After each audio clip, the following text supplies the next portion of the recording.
Hello, lovely people. Welcome to my Dewithon reading wrap up. Dooby dooby dooby dooby dooby dooby dooby dooby dooby doo. Dooby dooby dooby dooby dooby dooby dooby dooby Sophie Vlogs. I take part in Dewithon every year. It is a readathon that happens in March that is all about reading Welsh books, books by Welsh authors, books that are set in Wales. I always have a glorious time. I'm not going to do a preamble because if you're a long time viewer, you already know all of this. I read quite a lot of books for Dewithon this year actually. I had a really good time. I'm going to start with a book that I really liked. Let's open strong. This is The Little Stranger by Sarah Waters. This is my third Sarah Waters reading, but I have watched some adaptations of hers as well. I'm kind of using Dewithon as an excuse to just read all of Sarah Waters' works over time. I think this marks me as halfway through now. This was really atmospheric and gorgeous, and I got so sucked into it. So, The Little Stranger is set just after the end of the Second World War, and our perspective narrator is this doctor who ends up being called to Hundreds Hall, which is like a crumbling old manor house to treat someone. And as time goes on, he becomes the family doctor, and then these sort of and also kind of a friend to the family. And a lot of what this is this look at this time post World War II, where the society was changing so much because there's this real struggle for the family to keep Hundreds Hall afloat. But then what sort of develops as this book goes on is this sort of more darker and gothic element that is there something happening with the house? The house has this presence, and it's like one by one family members start to be affected by it, and you have this real tension between, is this psychological and is it the sign of you know, things that happened in the war, the stress of running the estate, is that having this influence on the mental state and then they're imagining things? Or is there actually something dark and sinister going on in this house? And I really, really enjoyed that like tension that was throughout. I interestingly have seen some reviewers at the end be like, all of this and you don't get an answer. I absolutely think you get an answer. Like, if you read that last paragraph, I feel like the answer is given to you, and it's the answer that I suspected all along. And I sort of, about halfway through this book, I said to my partner, I was like, I'm loving it. It all depends on if she lands it. And for me, she landed it. I love the way that Sarah Waters like writes descriptions. I know that they are very this book is very description heavy. Like, again, another critique I've seen is people being like, this didn't need to be this long. And like, to tell the story, I guess not, but I love the way that she writes, and I loved being immersed in this writing. And the little hints, the little things that make you question, I really enjoyed that aspect of it. I am a bit of a sucker for these sort of like rambling, slightly gothic tales where, is it all in the mind? I love houses that are like, is this house an entity? Like, what's happening here? I liked that was sinister, but also this, like, Sarah Waters does such class commentary, doesn't she, in her works? Like, it all hit for me. I really enjoyed this. If you have any recommendations for what my next Sarah Waters should be, please let me know. I've read Fingersmith, this one, and The Paying Guests. I didn't like The Paying Guests, but I've loved the other two. So please, if you could tell me what you think I should read next of hers, that would be great. Um, Shall we do some poetry? Let's go into two poetries. So I read Telling Tales by Patience Agbabi, which is a sort of poetry reimagining of some of Chaucer's Canterbury Tales. This was interesting. I realised as this was going on that actually weird, I have read some Chaucer, I have studied some Chaucer. None of the Chaucer I have read or studied are the ones that are being retold in this book. So at the edges I did wish that I knew these ones better to see what she was doing. But one thing I really enjoyed about this was the real like variety. Like, A lot of these would fall into slam poetry, rap kind of rhythm and styling, but they're not exclusively that. There is quite a broad variety in here. It's really bringing it up to a more contemporary interpretation. And some of the reworkings really hit for me and I really loved them. So the rest of them I thought were fine. One of those that's just a very interesting exercise in reimagining and repositioning these tales. I also read A History of Wales in 12 Poems by Wynn Thomas, illustrations by Ruth Jen Evans. This is a collection that is 12 poems from various points in Welsh history, and he sort of gives you usually an excerpt from the poem, because some of these poems are very long, like a Godothin I read a few Dewithons ago, and it's like a really long epic poem, and so you get like a snapshot of it, and then like an explanation by him about like Welsh history. So he sort of uses these poems to connect different bits of Welsh history together. I think because I have done quite a lot of Welsh history reading by now, none of that was hugely revolutionary for me, but I think that this is potentially a really good like entry level point if you want to sort of dabble in Welsh history and you like poetry. I think it's a really interesting like approach to giving you that history. I think my favourite thing about it is actually the illustrations. I think that they are really fab.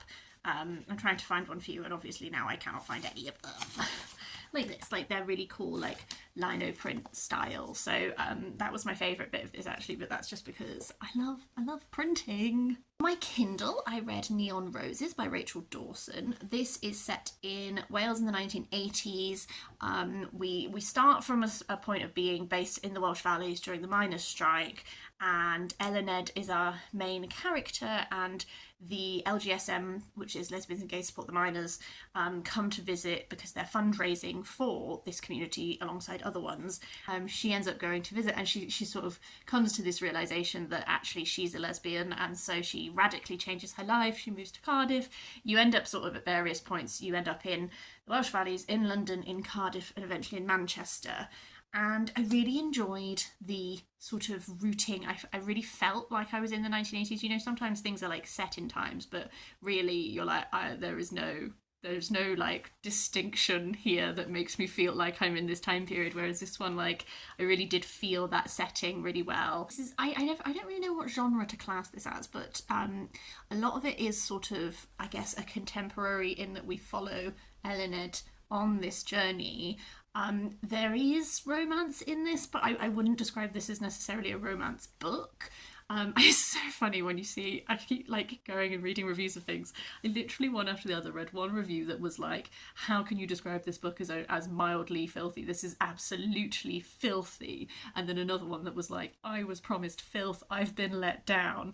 So when it comes to the romance, it is quite sexually explicit, and your bar for that will vary depending on who you are. I enjoyed the romance. I feel like there are sort of two main romances in this, and one of them is very much like a learning experience for Elined, and then there's another one that is actually more of a like long-term thing. I think this is one of those books I did enjoy it when I was reading it. I think it's a genre that I don't read that much of, and the ending was very open, which I guess it's open and it felt quite sudden. So I enjoyed it. I would recommend it if it sounds like your jam.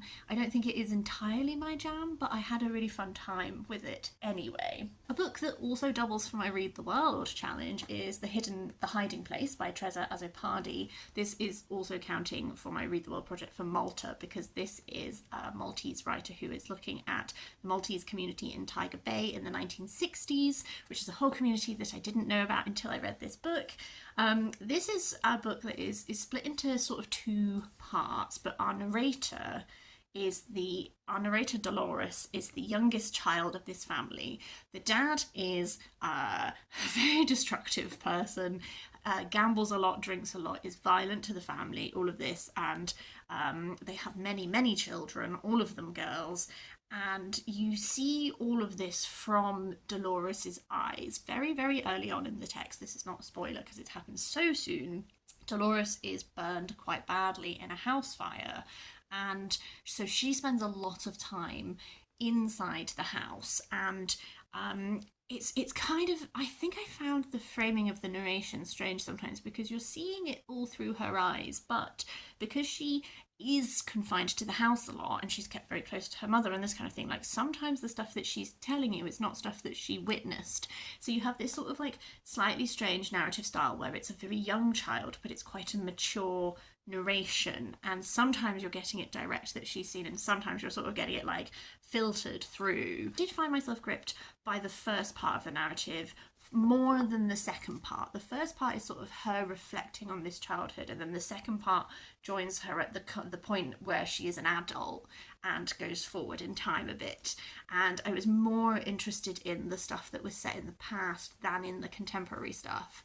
I think more than anything, this is a very sad book. A lot of awful things happen in this, and it's a bit bleak at the edges. And I don't want to sound like an emotionless husk of a woman, but I think maybe because of that narrative framing didn't always work for me. You know, when you just sometimes are very aware that you're reading a constructed narrative. So I found myself at a weird distance sometimes. You know, when you're reading about stuff that you're like, this is bleak and this is very affecting, but also I'm so aware of this as a fictional construction that I'm struggling to actually feel that. That's how I felt a little bit about this. But it was an interesting insight into Maltese community. If anything, I wanted a bit more of a, I don't know, but that was that. Let's do a non-fiction. My partner lent me Dr. William Price, Wells's First Radical by Dean Powell. This is a non-fiction book that is all about William Price, who was what a guy. Just to read you some tidbits from the blurb: Chartist, surgeon, heretic, archdruid, and pioneer in the legalization of cremation in the British Isles. Like, this was a guy who did so much stuff. I think that he's up there with Iolo Morgannwg as these like really interesting figures from history who their legacy is quite complex, but it is very interesting to dig deeper into it and sort of unpick this human being. Like, he was very radical in his time. He was a vegetarian. He wouldn't treat you if he was a doctor. He did a lot of treatment for people who weren't able to pay. He did a lot of giving back to the community, but also he wouldn't treat you if you smoked. Along with Iolo Morgannwg, he set up and codified a lot of these like druidic costume and that kind of, and like a ceremony and stuff that is used in stuff like Gorseth and all that kind of thing. So he was extremely interesting. I do not agree with all of his beliefs, but that's not what I read this book for. I read this book to get an insight into quite a complex man, and definitely he took a lot of people to court, and a lot of people took him to court. So there were times in this where you're just like reading court cases and court cases and court cases. So occasionally I was like, oh boy, I've read a lot of court cases. Very intriguing man for sure, and I think the book did a really great job of capturing that. And it felt like a very, I always say this about nonfiction, like I found this a very accessible nonfiction book because it is thorough and well sourced, but it never felt too much like I was reading like a formal academic text, which I realise I do read formal academic texts for fun now, so I questioned myself saying that, but still an accessible read. That's what I'm waffling my way towards. Let's do another non-fiction, then we'll romp home on two fictions. So The Final Whistle by Nigel Owens. This is Nigel Owens. I'd previously read Halftime, Hannah Amsa, which is his first autobiography, and then this is I think this is his second one. He's written so many books, I don't know. This is a later autobiography that came out much more recently. I think that Nige is lovely. Like, if you have heard him commentating, if you've heard him being a referee in rugby, like, he's a man with a lot of humour, and he seems like a really lovely guy, and that very much comes across in this. I didn't like this as much as Hannah Amsa because this was quite repetitive at times. There's a little subheading here, "This is not soccer," which is a thing he said to a guy once on a pitch who was trying to like talk back at him. And that anecdote is mentioned so many times. Like, if you want to get drunk, do a drinking game where every time "this is not soccer" gets said, take a shot, and you will be absolutely smashed. And it's the same with like 2 or 3 anecdotes. Like, these stories get told so many times throughout this that it got quite grating. And So I think this could have been edited down, and there's like a whole chapter where he just talks about like, oh, I don't say these things because I intend to go viral, blah blah blah, and I'm like, I know, Nigel, you've told me that 5 times also. So there are interesting bits in here for sure. Some of it does overlap with his first book a bit as well, so I enjoyed it because I think that Nigel's lovely. I did at times find myself being like, come on, Nigel. I read your first book. I know. But hey ho. Penultimate book is Silver on the Tree by Susan Cooper. This is the final book of the Dark is Rising sequence. There's 5 books in total. This is the 5th. I loved this again. I gave this one 5. Did I give this 5 stars or did I give this 4 stars? I don't remember. This whole series is like a very classic children's fantasy series from I think the 60s, and it's very much like the dark is bad, the light is good, and it's not very morally complex. It's the dark is bad, the light is good, and we follow various children who are involved in the struggle on behalf of the light to sort of win out against the dark. And in this final book, we're reaching that final climax where everything comes to a head, and the children all combine as well, and they all meet up in this. So we typically have this group of 3 children that you meet in the first book, and then Will, who is an old one who is born into the body of a child, and then this guy called Bran, who you meet in the 4th book and has his own little history. And it was really funny actually, because I won't do that. I won't do spoilers, but I will give you vague plot things. Obviously, the narrative sort of splits in 2 at one point, and you sort of have the narrative that is these 3 siblings, and then the narrative that is Will and Bran.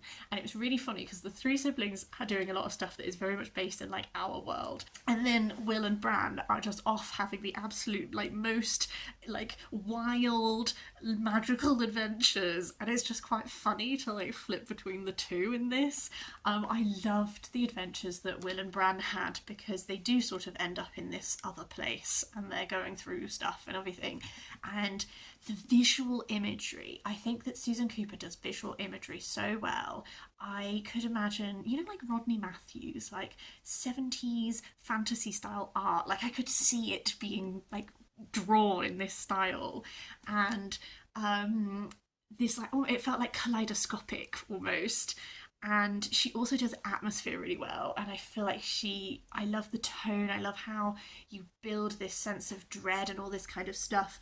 My critique of Susan Cooper would be that there is a frustrating vagueness to a lot of this. Like, even with this climaxing final book, you don't actually get always that much detail. Like, you really don't get much detail in quite what the struggle between light and dark is a lot of the time. Like, how is this going to manifest? So there is a vagueness to this story which I can see that people would find frustrating, and at times in this final one I did wish for a little bit more specificity and a sense, a bit more of like some concrete stuff, because you go off and you have these like wild swirling adventures, and at the end of it all I'm like, but how and what and where? But I think I love the way that she writes so much, and I love the way that she makes this sense of place and all this kind of thing. Like, I love all that so much that it doesn't actually bother me that much. So I still had a really great time. I have no idea what else Susan Cooper has written, but I would like to read it. Yeah, this has ended up being wonderful, and I wonder if I should reread the first book at some point, because in my head I really don't rate the first book in this series. I think it's not very good, and now I'm like, maybe I should just reread it and just see. But had a great time, and this one was quite set in Wales. I had a lot of Welsh. Like the Mary Floyd at one point is comes to life, and it's like this haunting skeletal horse that is like chasing them, and like that bit was so creepy. But there's other figures from Welsh history that come into this, so from a perspective of reading it for Dewithon, it had really great like Welsh history links to it that just made it brilliant.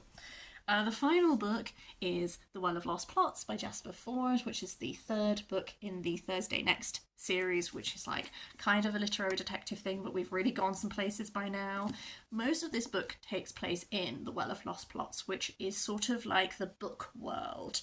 And it's really hard to describe like concisely, but essentially Thursday has gone on this Thursday has the ability to like read herself into books. There's other people who also have this ability, and there's sort of like she's joined this formal like governmental thing that is like they some of them are most of them are fictional characters, but there's also her. So she's being mentored by Miss Havisham, and she's sort of swapped places with a book character, so she just has to fill that person's slot in their book, and then stuff happens. So a lot of this is set in like an internal, like even when she's not in the book that she's living in, she's in this like fictional, like the Well of Lost Plots where all the books live, and there's this like internal government system and all of that kind of thing. So there's so many threads happening in this. I will say this one, of the 3 Thursday Next I've read so far, this one ambles about a lot more. We noodle here, we noodle there. It takes some time for the actual, like, what is the overarching drive of this book to become clear to you. Like, quite late in the game, that bit happens. You're just like noodling off here, and now we're in this little bit, and we're meeting these book characters. I always really enjoy the fact that Jasper Ford's writing has so many literary references in, and if you're a person who likes literary references and little literary jokes and all that kind of thing, like, this is packed full of them. I think maybe I enjoyed this, don't get me wrong. This is the one that I maybe have enjoyed the least, just because it does lack that drive a bit. But I'm always intrigued to see where this Thursday Next series is going. I can never predict where we're going, because he always throws in like 10,000 threads, and then you're just like, oh, don't know where this is culminating. But yes, thoroughly enjoyable. I have the next one in the series to read, and I will hopefully get to that quite soon. That is everything I read for Dewithon. As per usual, I would love to hear your thoughts on any of these. What did you read? Did you read anything good in March, or Welsh, or anything like that? Let me know, I'd love to hear. But yeah, otherwise, I hope you're having a really lovely day, and I will see you next time for something different.